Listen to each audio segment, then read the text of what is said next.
Cette semaine, nous allons aborder la PRJ par accord collectif.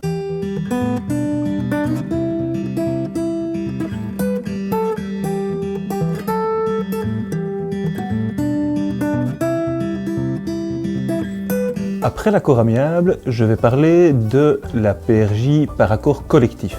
C'est la forme de procédure de réorganisation judiciaire la plus fréquente en pratique. Le but de cette réorganisation est de faire voter un plan de réorganisation par ses différents créanciers.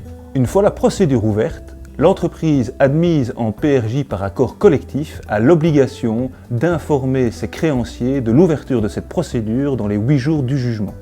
Par ailleurs, cette entreprise doit transmettre à tous ses créanciers la liste complète de ses dettes. Le sursis d'une durée maximale de 6 mois obtenu suite au jugement d'ouverture de la PRJ doit être mis à profit pour négocier un plan d'appurement avec l'ensemble des créanciers.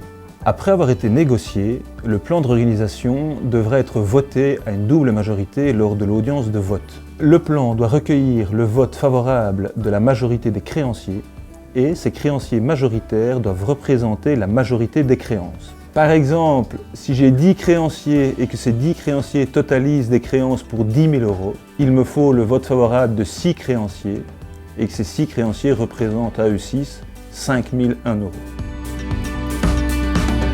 Des abattements peuvent être prévus dans le cadre du plan de réorganisation.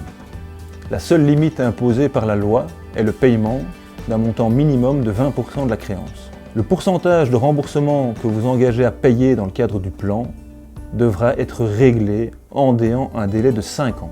C'est le délai le plus long prévu par l'arsenal législatif belge. Dans la prochaine vidéo, nous parlerons de la troisième et dernière forme de la procédure de réorganisation judiciaire, à savoir le transfert sous autorité de justice.